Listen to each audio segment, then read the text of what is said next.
The Prince, the planet, and the path to peace. Prince Andrew gives up his royal titles, but is it enough? The government promises more jobs in green energy, but will that get our bills down? And as President Zelensky praises President Trump for his Middle East ceasefire, is there hope for Ukraine too? With us in the studio live today, Ed Miliband, the Energy and Net Zero Secretary, his Conservative opposite number, Claire Coutinho, and Zack, the Green Party leader of England and Wales. Plus, Toby Jones and David Harewood tell me about their new staging of Othello. It's not long after, but I will wear my heart upon my sleeve for doors to peck at. I am not what I am. Thou dost stone my heart. And our team at the desk for the next hour this week are Jens Stoltenberg, former NATO Secretary-General, podcaster Emily Maitlis, who did the 2019 Newsnight interview with Prince Andrew, and the broadcaster Adil Ray.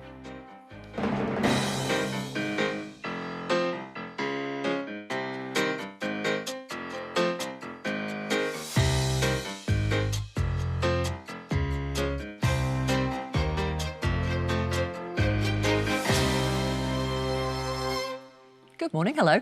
Let's start by looking at what's making the news this morning. Almost all of the newspapers today lead on Prince Andrew. The Mail on Sunday reports that Prince Andrew asked his police bodyguard to dig up dirt on his accuser, Virginia Giuffre. The Mirror leads with Virginia's revenge on Andrew, pointing to revelations in her posthumous memoir to be released on Tuesday. The Sun goes with the headline, Andrew axes Fergie's party, revealing that plans for his ex-wife's 66th birthday were canned amid the fallout from the Epstein scandal. And the Observer has a striking image from Prince Andrew's Newsnight interview with Emily Maitlis with one caption, "He lied to me about Epstein."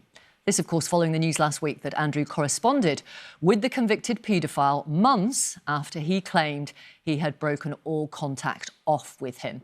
And bucking the trend of the rest of the papers, The Independent on Sunday leads with Ukraine can't beat Russia, warns top army chief with a warning that Ukraine cannot win over Russia without NATO forces committing to join the fight.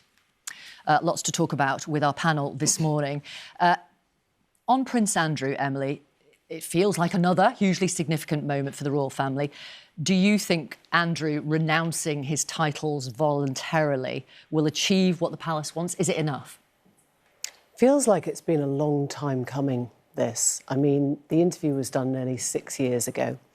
And in the weeks and months after it, he relinquished a lot of his royal duties, a lot of his public duties, a lot of his charities, his patronages.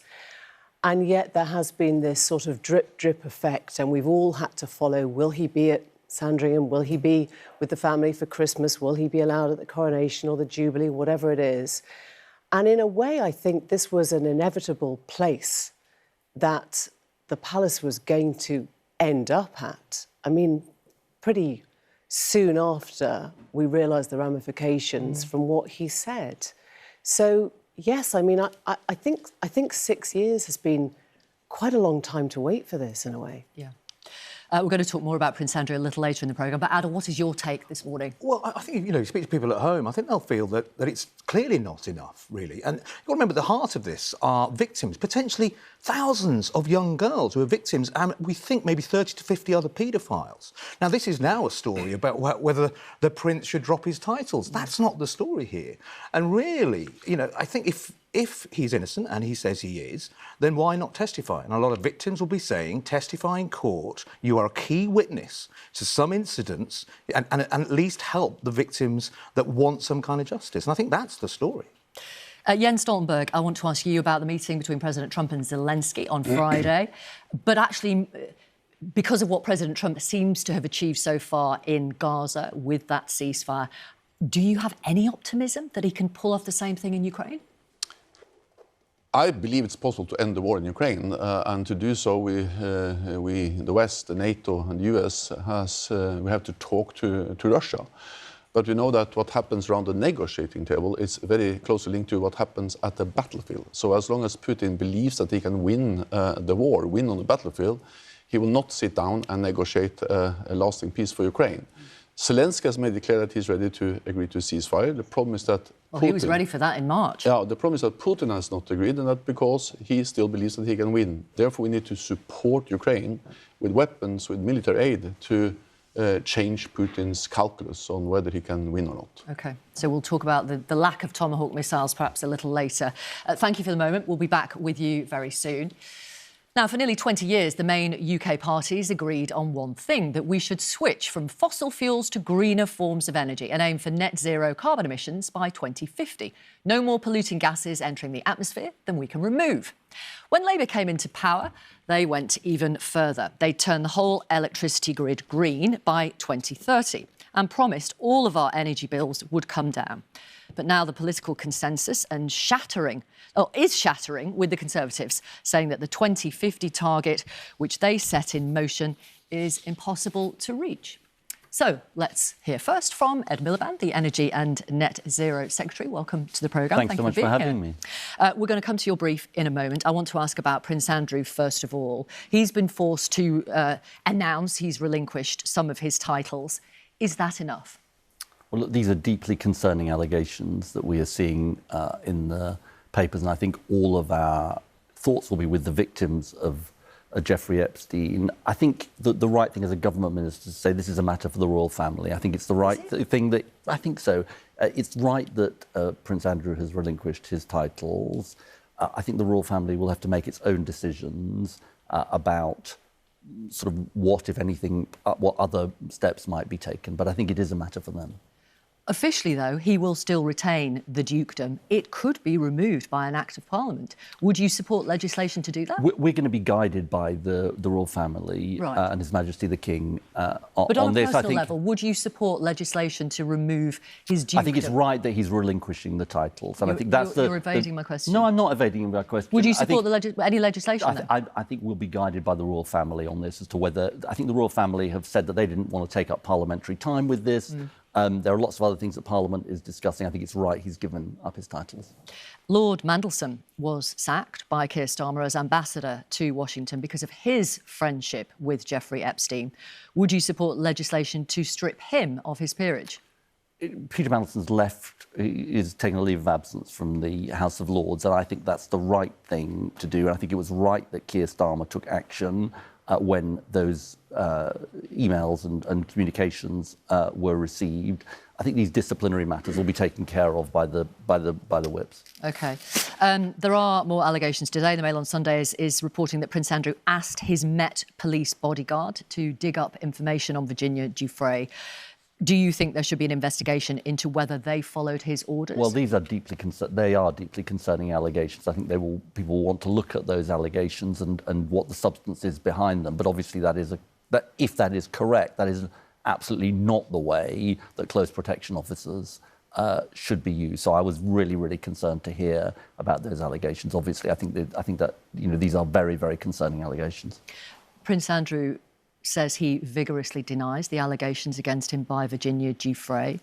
Do you believe her or do you believe him? Look, I think my starting point is always with the victims. And I think for the family of Virginia Giuffre, and obviously for her when she was alive, I think this has been a horrendous, and is still a horrendous time for her family. Seeing all of this, having it all sort of continuing to be a subject of public debate. So I think what we've learnt over the years, Victoria, is that in these matters we have to start with a focus on the victims, and taking the victims seriously, because for so long victims of these kind of allegations weren't taken seriously.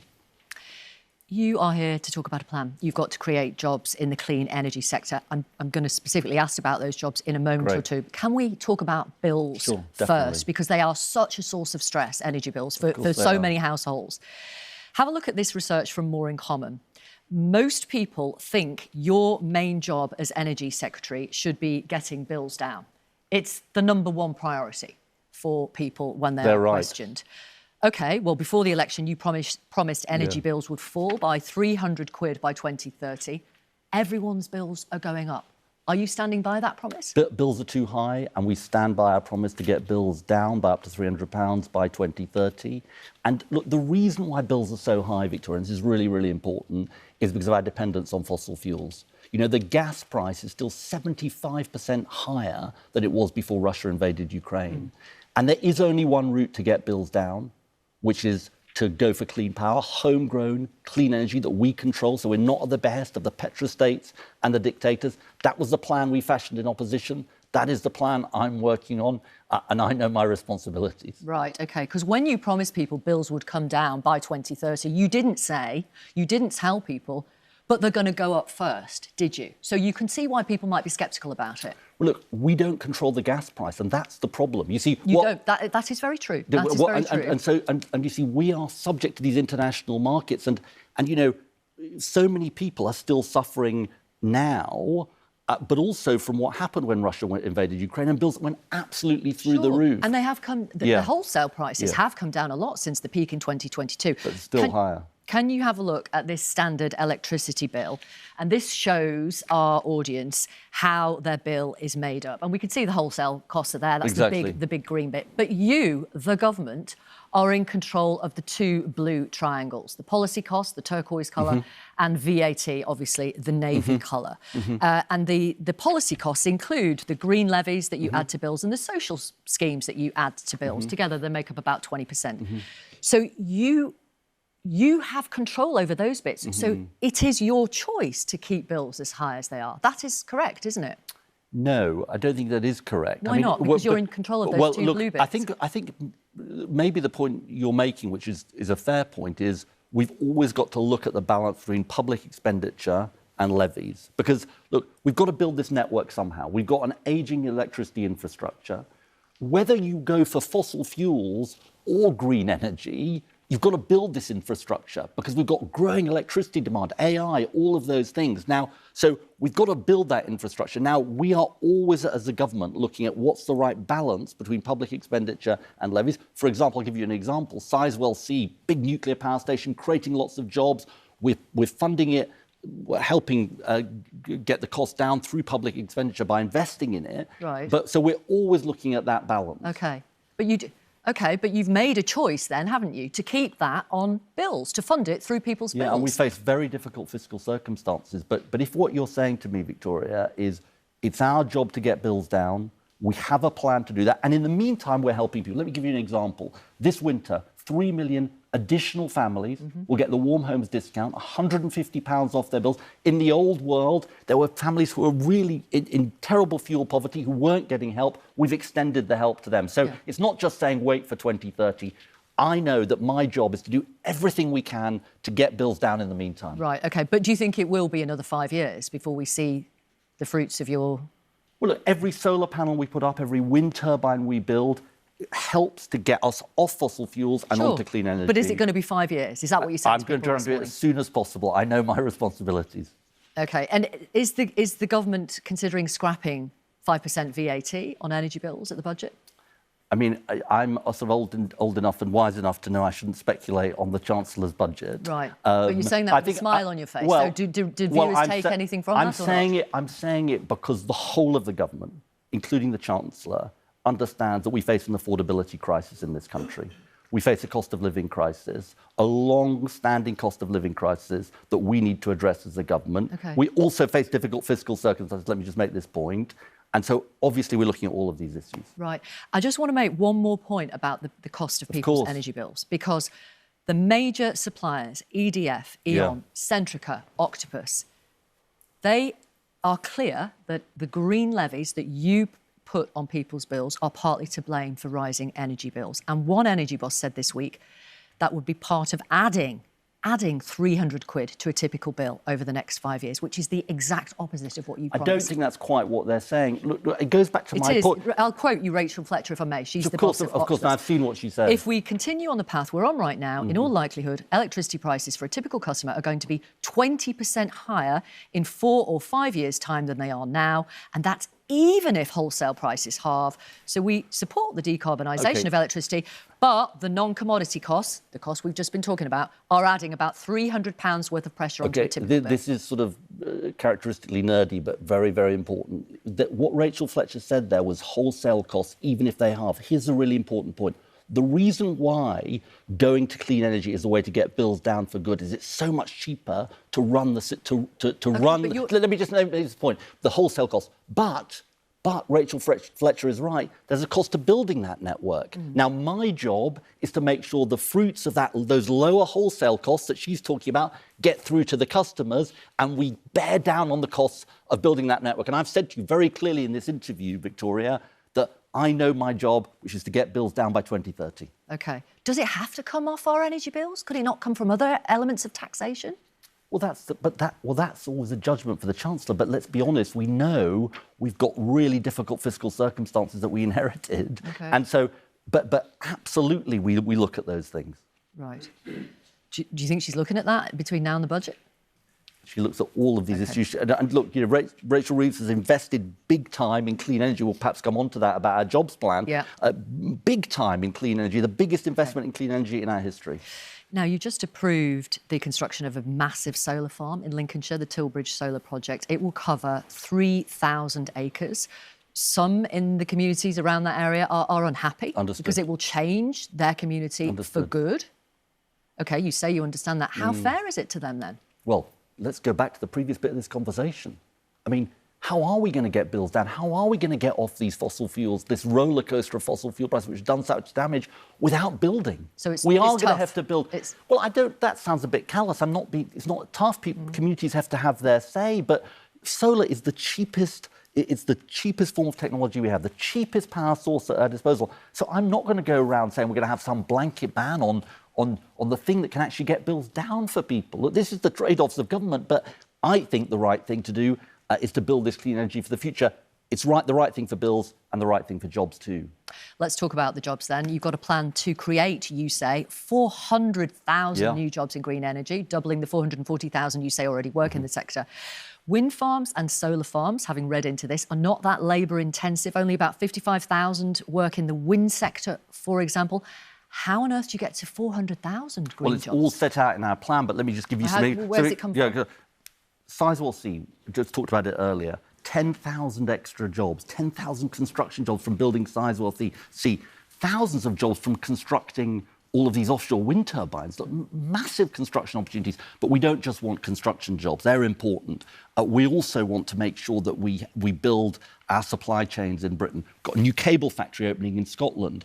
We've got the Siemens wind turbine factory in Hull, which is booming. And the reason this plan's so important, Victoria, is it answers a question that so many of your viewers will have, which is, where are the good jobs of today? What job is my son or daughter going to do in the future? And this is the answer. 400,000 jobs across our country. Not a target. This is our prediction of what we need, what we're going to need to meet our clean energy plans. And it goes to what I think the purpose of our government is, which is to change our economy so it doesn't just work for the richest in our society, but it works for everyone again. Right. How did you get to 400,000, though? It's granular, piece by piece, looking at 31 different occupations. And it's jobs for plumbers, for construction workers, for welders. Right. They're green jobs. They're counted as green jobs. Well, absolutely, if it's building the green infrastructure, the clean energy infrastructure of the future. And look, it's not just about the jobs, the big numbers. It's also about saying to young people, because I've got a plan for 5 new clean energy technical excellence colleges so that young people, 20,000 of whom will be trained at these technical excellence colleges, so that they can see the jobs of the future. And I know, I was at Sheffield Forge Masters on Thursday talking to some of the apprentices there. This is what they want to be doing. They want to build the future for our country, and this is the opportunity for them to do so. OK. Is Rosebank oil field off the northwest of Scotland part of the future for our country? You've got to make a decision on whether to allow drilling to go ahead there. Are you going to approve it? It's a planning decision, so it's a quasi-judicial decision, so I'm not going to comment on that. What I will say... Because it's a quasi-judicial decision, and I don't come on. There's got to be a proper process that we follow. No, but the decision is yours in the end, isn't it? Yes, and I have to go through the proper process. An application is put in, it's looked at on its merits, and that's what's going to happen. But I will. Okay. But if I may come on to the point, just because we are coming up to time. It was It's a gone so manifesto. quickly. Sorry? It's gone so quickly. Well, time flies when you're having fun, as you know. It was a manifesto commitment not to grant new oil licences. And 2 years ago, you called Rosebank climate vandalism. How could you ever possibly approve it? Rosebank's going to go through its proper process, but let me go to your point about the manifesto commitment. We made 2 manifesto commitments. We're going to abide by them: to keep existing oil and gas fields open for their lifetime and not to issue new licences to explore new fields. Right, to get slightly that's how you get around it. No, it's not about getting around it. To be technical again, the Rosebank is a consent, it's not about a licence. So those will be looked at in the proper way, but the bigger picture here is we want a just transition in the North Sea, because we've got to protect those workers, as well as creating new jobs for those workers, hydrogen, carbon capture and elsewhere. And we've got to have an environmentally leading position, and we're going to do both of those things. And the Prime Minister's going to COP next month, yes? He'll be making clear his decision about whether he's able to go. Obviously, I'm keen he goes, but the Prime Minister faces such pressures on his diary. But he really cares about this issue. He sees it. Sounds like he may not be going. He doesn't care that much. He sees it as about not just about protecting the future for young people, important though that is, but as absolutely central to our economic policy, our energy security policy. I think there's been no Prime Minister with the kind of commitment that Keir Starmer has on this. OK, but you can't confirm he'll be going on one of the most important missions that he set out. The Prime Minister's diary is above my pay grade, but I'm sure they'll be making his decision clear soon. Thank you very much, Ed Miliband. Thank Great you for talking to our audience this morning. Great. Thank you. Now, it was a Conservative government led by Theresa May which first committed the country to net zero emissions by 2050. When Kemi Badenoch announced... Oh, sorry, I've left my questions over there. That's why I was doing that. Helen, can I have my questions? I'm so sorry. I've been stressing about it. Thank you. Sorry about that, everybody. A bit of TV magic for you. But it was Theresa May who called it a catastrophic mistake when Kemi Badenoch said that she was going to scrap these targets. Theresa May said, we owe it to our children to protect the planet and need to give reassurances, of course, to businesses to find solutions. Claire Coutinho is the Shadow Energy and Net Zero Secretary. You were doing the job in the last Conservative government, of course, which supported that 2050 target. Thank you very much for being here this morning. Thank you. Now, you want to scrap the Climate Change Act that legally binds the UK to achieving net zero carbon emissions by 2050. The public is actually in a different place to you when you look at the research. Polling by More in Common suggests that nearly 2/3 of people think the government should keep up its current pace or go even faster towards net zero.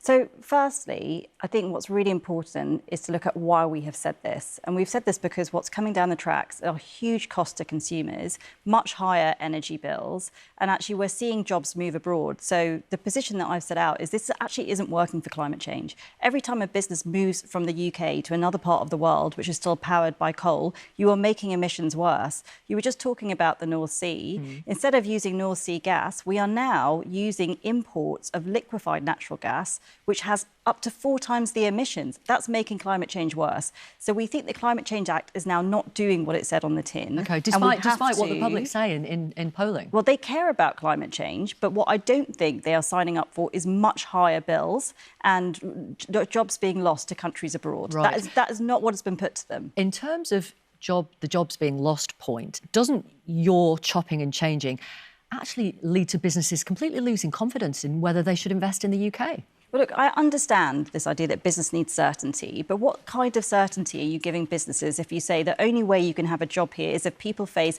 much, much higher electricity bills? That is simply not something which has democratic consent, and the people are not up for it. So my position is, yes, we do care about jobs, but you need to look at the whole of the economy. We're losing thousands of jobs in the North Sea. We're losing thousands of jobs in industry. And the primary purpose of any energy secretary right now has to say we have the most expensive electricity in the world and we have to bring that down. Okay. And that's why we set out And you plans. could have obviously done that when you were in government, couldn't you? When I came in, I did a net zero reset. I said we have to worry about costs. I only had 11 months. But now, in opposition, we've set out plans, the cheap power plan, which would cut electricity bills by 20%, not just for a few million households, but for everybody. And actually, Ed talked about caring about bills. He could do this tomorrow. It's in his gift. Okay. And he'd be able to bring down people's bills at a time when they are massively struggling.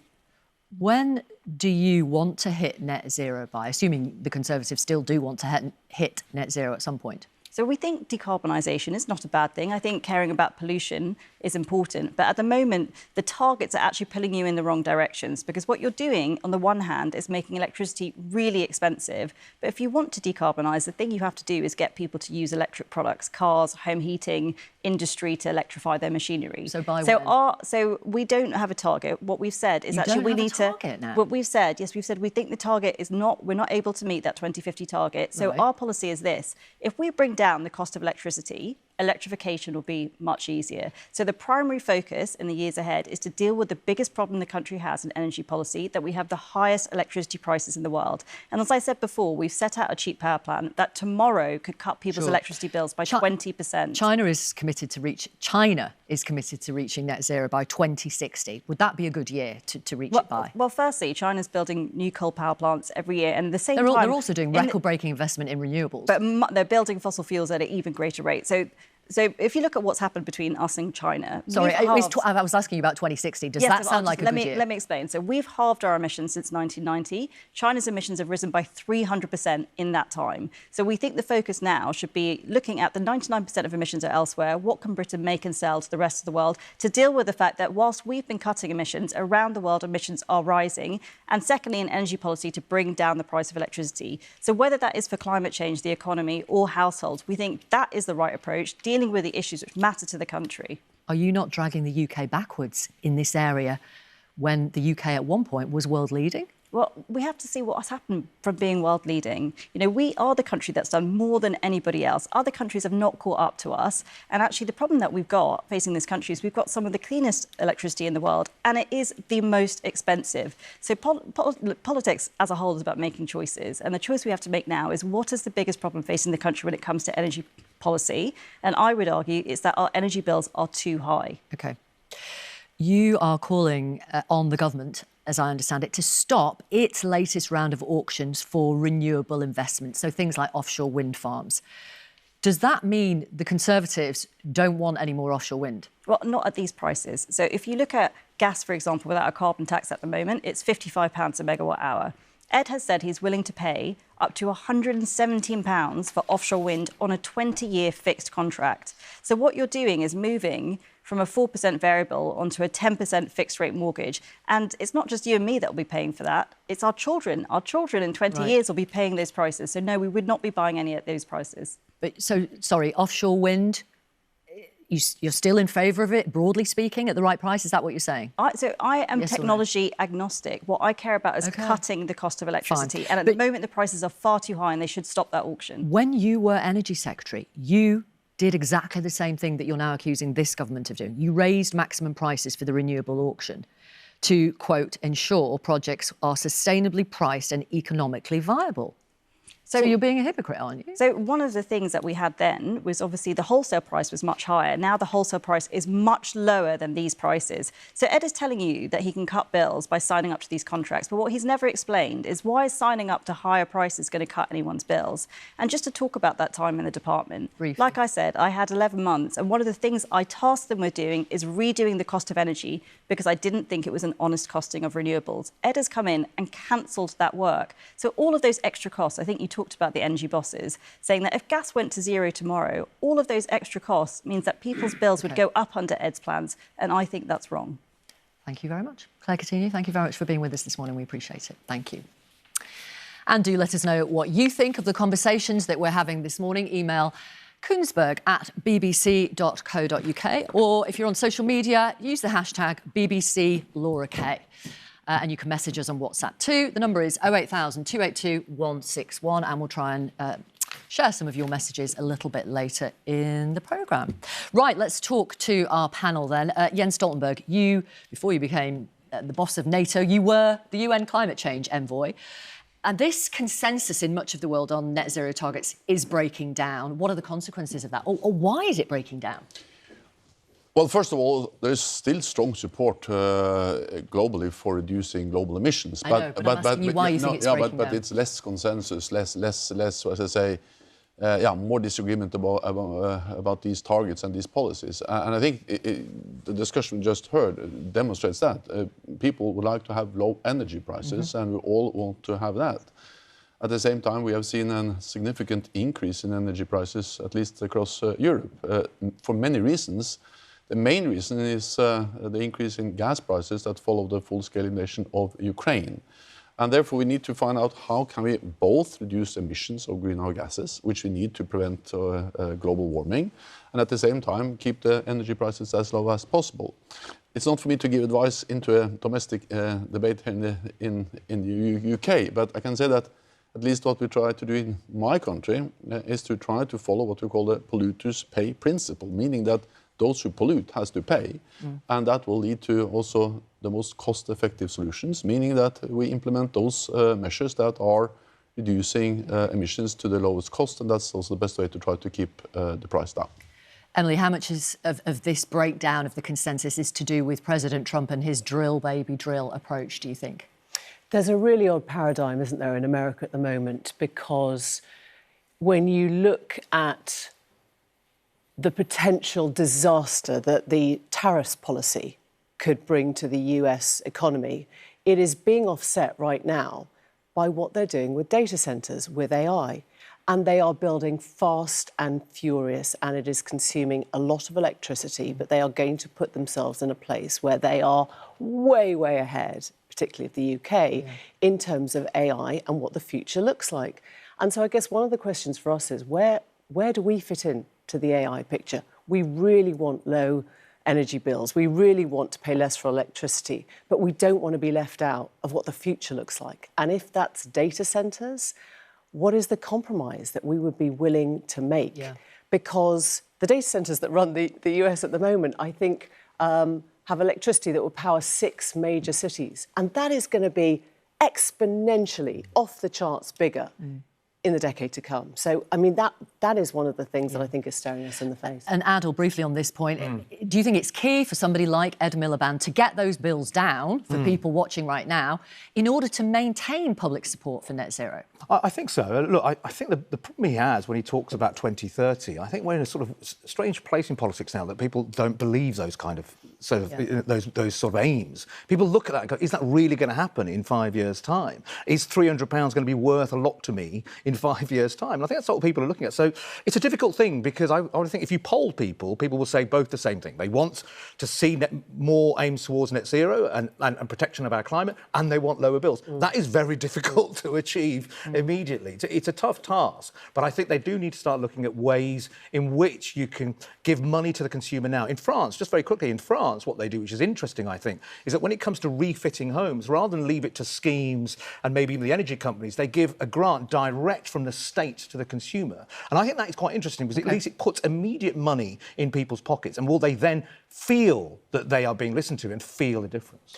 I want to bring you this breaking news, if I may. It's from the Metropolitan Police. They say they are going to look into claims that Prince Andrew ordered his bodyguard, essentially, to dig up dirt on Virginia Giuffre, who accused Prince Andrew of sexual abuse. She says she was forced to have sex with him when she was 17. Emily Maitlis, first of all, your reaction to that?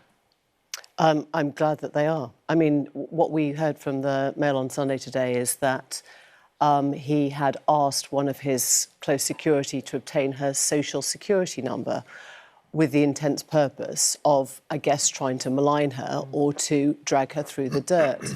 Now, this comes in the week where we will be hearing from Virginia Giuffre through her own voice. Her memoir is published on Tuesday.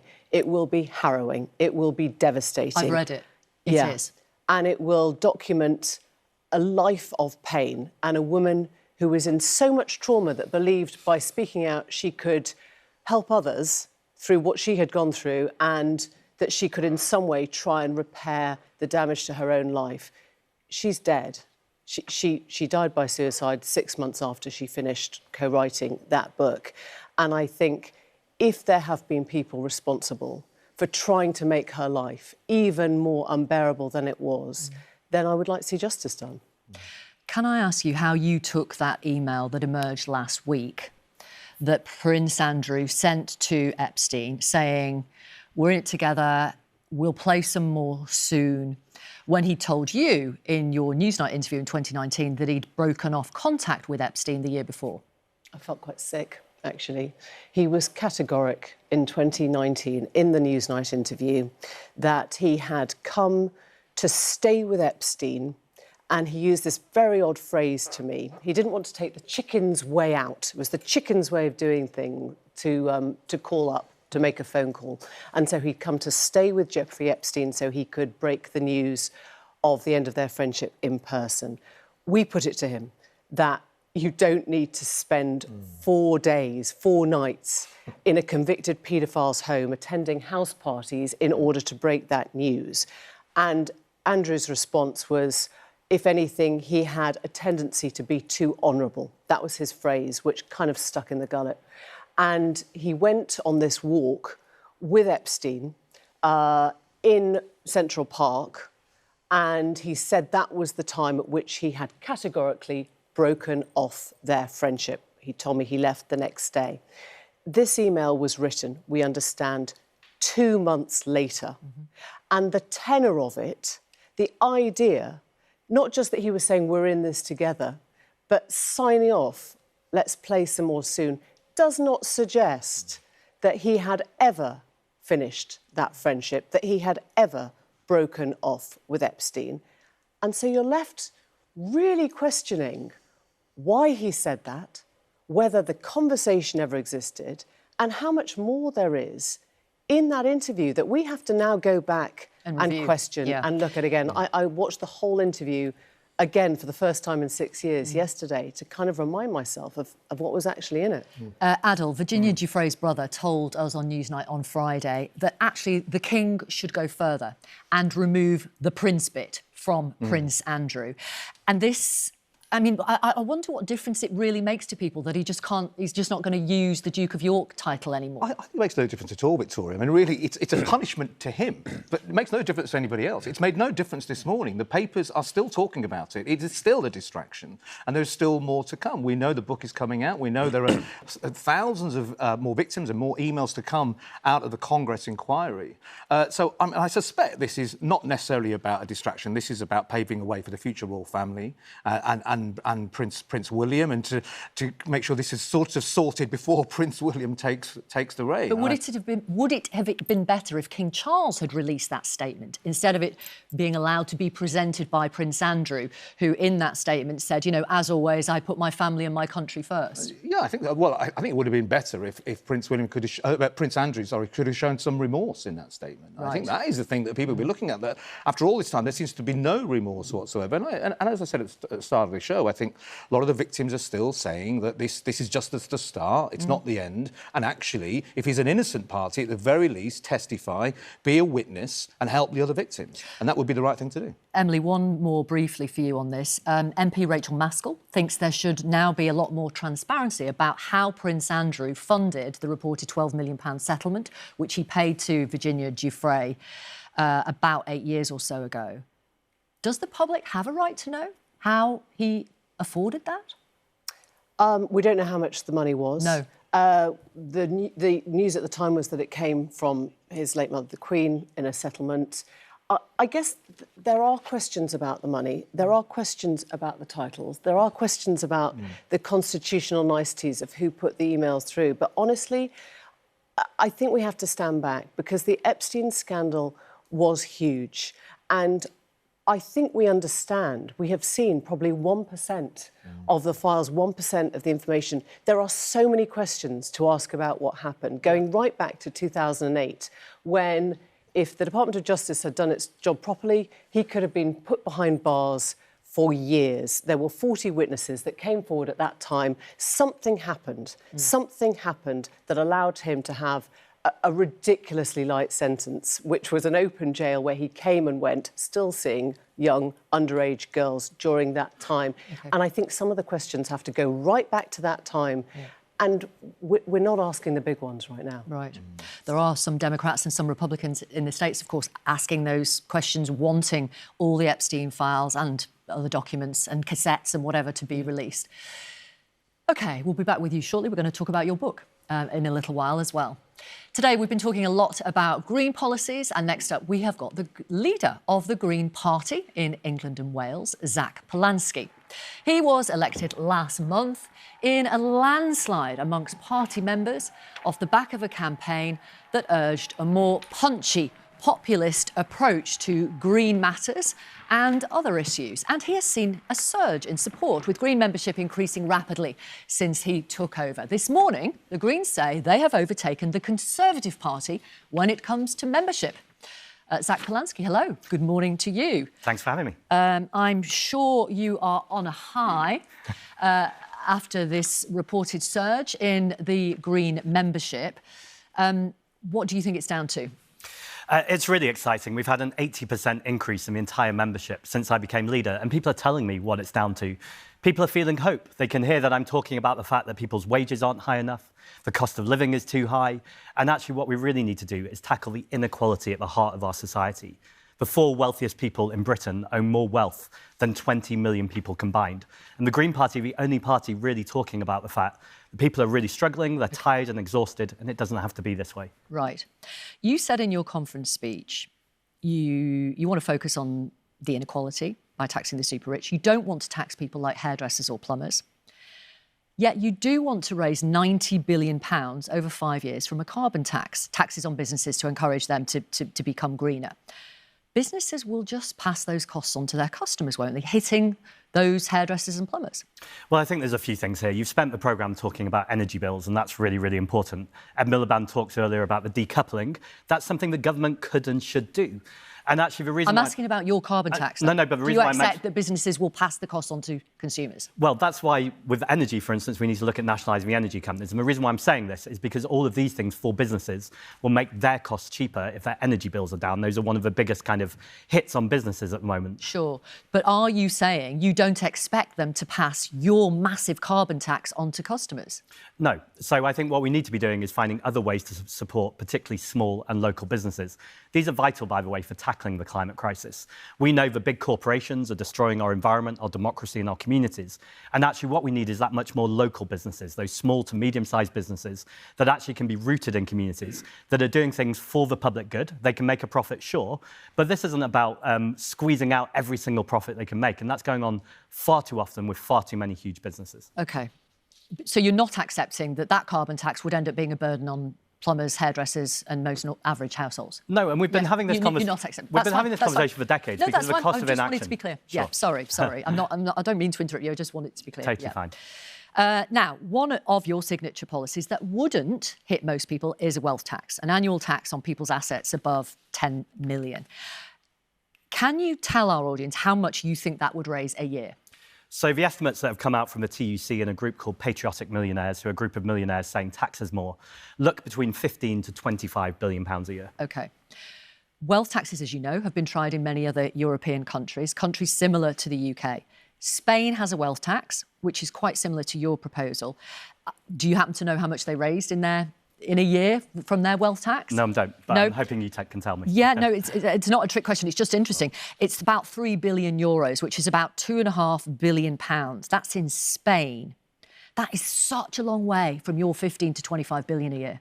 Well, I think it's about getting the thresholds right and making sure it's done right. So the Spain one is similar to your proposal. Sure, but we're a different country. So we have the City of London for a start. There's an incredible amount of wealth in the City of London. So I think it's about making sure we're comparing apples and apples rather than apples and oranges. OK. I mean, I've got a few more countries, if it helps. Sure. Switzerland raised €9.5 billion from their wealth tax in 2023. Norway, €2.7 billion. They're just sums that are way down from what you're suggesting you could raise. And we've got Paul Johnson in March this year, formerly of the Institute for Fiscal Studies. No country in the world has ever successfully had a wealth tax that raised serious money. That's what I'm questioning. And I think they're legitimate questions. I'd also say those aren't tiny amounts of money. So actually, whatever you're going to create from a wealth tax, it's ultimately about reducing inequality. This isn't about creating public investment, we can do that anyway. We don't need to tax the wealthy to do that. This is ultimately about tackling the deep inequality in our society. In terms of Paul Johnson and the IFS, they very much look to protect and maintain the status quo. And what I would say is the status quo, the economy is not working for almost anyone at the moment, unless you're in that top 1% right. Don't you of the accept wealthiest. the IFS are independent? They are independent, but there's been reports just last week around their connection with Barclays and some of the things that they've been saying. I think it's legitimate to question economists no matter where they come from. Sure, yeah, that's interesting. They say they are independent. Sure. You want to spend a lot more on public services and welfare. I wonder if the wealth tax, you present it as a panacea when it's probably not. Is that fair? No, I don't present it as a panacea at all. In fact, I don't even think it's close to a panacea. That's just the start of the things we need to do. We need to bring capital gains tax in line with income tax. And the reason why that's important, right now, if you're a cleaner, you could be paying more tax than the person who owns the building that you're cleaning. We need to tax earned income as much as we tax unearned wealth. Sorry, the other way around. We need to tax unearned wealth as much as we tax earned income. Right. I'm just wondering if you look at countries around Europe who spend more than we do on public services and have better public services as a result, they tend to tax the income of everyone in order to get those excellent public services, including lower and middle income earners. And maybe you just have to say to people, we're all going to have to pay for this. We'll absolutely say that. I think at the moment, the moment we're in at the moment, people are really, really struggling. And so I think it's right that the focus is on the super wealthy. I think once we start to move to a better footing as a society where we have better public infrastructure and services, then I think it is legitimate to say paying tax is something that's actually patriotic. We should be proud of contributing to this country, to making sure we have an NHS that works, that we have public transport that works. And yes, everyone will have to pay for that. But ultimately, this is about where is the biggest burden, and that should be on the people with the broadest shoulders. We've got the former head of NATO here in the studio this morning, Jens Stoltenberg. Tensions with Russia are back in the news as Donald Trump tries to resolve the war in Ukraine. I wanted to ask about the Greens' position on NATO, if I may. Do you want the UK to withdraw from NATO? Not immediately. The world is in political turmoil and we need to make sure our country is defended. Right. However, we've got Donald Trump in the White House. I would say that America has always been a problem in regards to NATO and American imperialism. But in Donald Trump, we have a man who Mark Rutte, the current head of NATO, says we should call him Daddy, despite the fact he talks about turning Gaza into a luxury Riviera. Well, he doesn't anymore, does he? I just want to come back to the beginning of your answer here, because you said not immediately. Right. Which suggests that at some point you want the UK to pull out of NATO. Well, what I want right now is conversations with our European neighbours, because I think Brexit was one of the most catastrophic decisions we ever made, economically and for security. But I think you've just told us this morning, ultimately you want the UK to pull out of NATO. Is that fair? Once we've created an alternative alliance with our European neighbours, we should absolutely be looking at a different way that is focused on peace and diplomacy rather than on nuclear weapons. OK, so let me ask you then, if one of our European allies was attacked by Russia and they invoked Article 5 of the NATO treaty, which says we must defend them, would you support the UK defending one of our European allies? Well, we clearly have to, because we're in NATO, but this is part of the point. The Intelligence Council just last week wanted to release a report. The Guardian reported that it was sat on by the government because they weren't ready to deal with the consequences. What were the consequences? They said that the biggest security threat this country is facing right now is food insecurity and also looking at global pandemics. I think we need to be making sure that we're spending money on the actual climate crisis and food insecurity rather than £15 billion on nuclear weapons at the same time that our NHS is crumbling. Thank you very much. Thank you very much for having me. Zack Polanski, Green Party leader in England and Wales. Thank you for your time. Thank you. OK, well, let's ask our panel what they think about the surge in Green membership. Adil, Zack Polanski has only been leader of the Greens for just over a month. What do you... I mean, he's definitely making headlines. What do you put his appeal down to? Well, look, I think Zack has admitted himself he's enjoying this sort of populist stance that he's taking, you know, and I think there's a lot of sort of moral arguments that he seems to be winning with a lot of people. And I think he's been allowed to do that because there's been a vacuum from the major parties. If you look at something like Gaza, for example, and Gaza, in many ways, it is the litmus test for our morality in the whole world at the moment. And he's very, very clear on that. Migration, he put out a video the other day, very positive stance on migration about all... And the list, it was a poem by Benjamin Zephaniah, and the list of nationalities he listed in that video. It's something we've not seen, even from Labour, who have been traditionally pro-migration. So he's sort of finding a space here, which I think is seeming quite popular. He's definitely got the TikTok economy, that is for sure.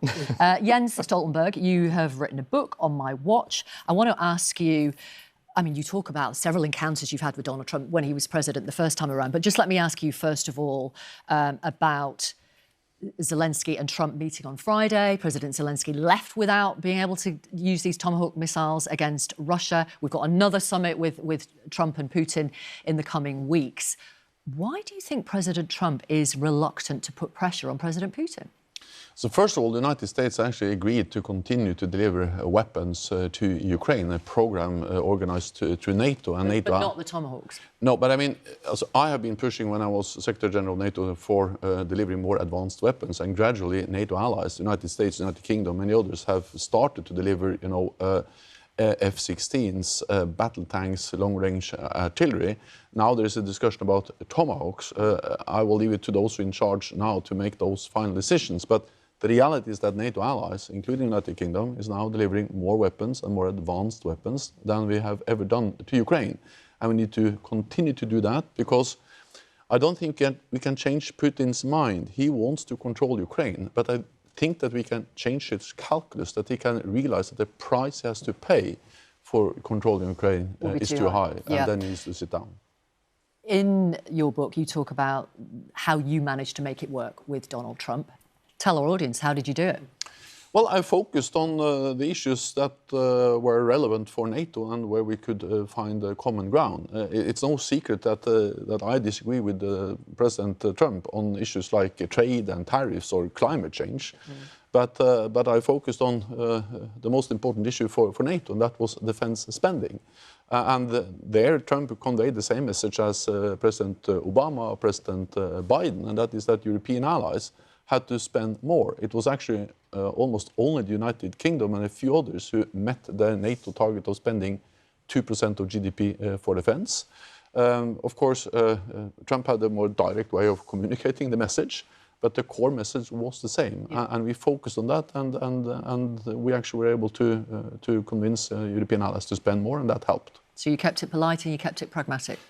You also describe in the book trying to persuade President Zelensky that he might have to cede territory to end the war in Ukraine, to give up some of Ukrainian territory to Russia. Is that how did that go down? And is that how you think this war is going to end? Well, first of all, I think it's important to state again and again that Ukraine has the right to control all its territory within its international recognized borders. At the same time, we need to realize that we should not make the best the enemy of the good. And therefore, I also welcome the fact that President Zelensky has made it clear that he's willing to accept the ceasefire along the current front line and then to start negotiations from there. And I welcome that. Thank you. You all right, Emily? Yes. Do excuse me. No, it's fine. Just went down the wrong way. No, absolutely fine. That is live television, as we know. It wasn't a shocking statement. No. Now, two of our finest actors, David Harewood and Toby Jones, will be back on the London stage soon in Shakespeare's Othello. It's part tragedy, part psychological thriller, as you probably know, and according to the two stars, part comedy too. I've been talking to Toby and David during rehearsals, and they told me about the iconic characters they play, the noble General Othello and his scheming, jealous underling, Iago. Oh, beware, my lord, of jealousy. No, Iago. I'll see before I doubt. Oh, these men. These men. It centres on the relationship between myself, the titular character, Othello, his wife, Desdemona, played by Caitlin Fitzgerald, brought down by the evil machinations of this guy, one of Shakespeare's most accomplished villains, Iago, who basically pours a load of lies into my ear and convinces me that she's having an affair, and I end up killing the very woman who I love dearly. And it is a very powerful. It's a very. I think one of Shakespeare's very powerful tragedies because there's no subplot. You just get this one action, and the audience sits there watching a very slow motion car crash as his lies have this impact on me, where I end up committing this horrendous act. Iago is riven with jealousy. What is driving him? He's been neglected for promotion. So there is a sense of disappointment. He's an older soldier and he's been looked over for a younger soldier, Cassio, and he poisons the world around him and shows his agency by doing that. In a way, he sort of brings the war into his relationships. the war that he spent his life fighting, as he says, he brings it into the domestic world. It's not long after, but I will wear my heart upon my sleeve for doors to peck at. I am not what I am. Thou dost stone my heart. Kill me tomorrow. Let me live tonight. I wanted to ask you, David, because I gather when you were rehearsing, you stepped out of rehearsals and came across the Tommy Robinson rally, however many Saturdays ago that was. What did you make of that? I mean, it was unnerving, because in the distance you're hearing, "Ooh, Tommy, Tommy," sung by what seemed like thousands of voices, and what's in front of you are mums and dads and what looked like ordinary people, and they weren't the sort of far right figures that you would think would be. I mean, there were plenty of them there, but there was so many ordinary people there, and that's what was unnerving and a little bit worrying. Do you think the fact that so many people, without possibly up to 150,000, says something about the failure of mainstream politicians or not? You know, people want simplicity, people are looking for easy answers, and these issues are very complicated. In fact, the very person who started the whole Brexit question is probably responsible for half the boats that are coming over here now anyway. So it seems odd that people are going in that direction, which is, the guy who started all this has created the problem in the first place. Toby, you've won multiple awards and received critical acclaim for Mr. Bates in Mr. Bates versus the Post Office. The fight goes on for these postmasters, and you have used your voice to highlight how many people are still waiting for just compensation. How do you feel about that? Well, I feel a bit compromised, because often I'll get praised in the street and people raise their fist at me about the great job that I did, and that's very pleasant. And obviously people in television were thrilled that something could have that much impact. It will only really have impact when those people get paid. I think it's quite frustrating, and why, in a sense, I don't shy away from still talking about it, because I know that Alan himself is so frustrated by the prevarication and the fact that the payments are still taking so long, and people are dying before they get their money back. Which is outrageous. It's just extraordinary. It's extraordinary. It's the same with the Windrush compensation. Half of those people haven't been paid, so it seems that seems to be the system. What is your next work? What is coming out soon that we should look forward to? Well, a film called Mr. Burton, and it's the story of an inspirational teacher. A lot of people now haven't heard of Richard Burton, but people who do know about Richard Burton, the great actor, one of the defining features of his personality was this extraordinary voice, famously on recordings of Undermilk Wood. I don't play Richard Burton. I play the guy who gave him that voice. And then, should the wall I carry, like himself, assume the port of Mars, and at his heels, least in like hounds, should farm in, sword and fire. Thank you, Jenkins. No, I can do it all, sir. No, that'll do. And this film tells the story of how his teacher registered something in him that was unusual in his life and became a sort of mentor, gives him his name, and he becomes Richard Burton. So it's a kind of an amazing sort of story that is true. Back to the play, finally. If you've never been to see a Shakespeare play on the stage, is this a good one to start with? Oh, 100%. You are just taken on this propulsive journey throughout. It's got beautiful language, so I think if it's your first Shakespeare, it will be a good one to attend. It should be really entertaining, even as it is heartbreaking, and dare I say it, funny. Because of this man. And, as I said, it is one of Shakespeare's greatest villains, which Toby plays brilliantly, because he's both funny and psychopathic. So, despite having the kindest face ever. Thank you. Well, exactly. That's how I do it. Good luck. Thank you so much for talking to us, Toby Jones and David Harewood. Thank you. Thank you. Cheers, thank you. That's it for today. Thanks to our guests this morning. I'm back on Newsnight tomorrow night, and I'm going to talk to the co-author of Virginia Giuffre's posthumous memoir. See you then. Laura will be back next week. Have a very good Sunday.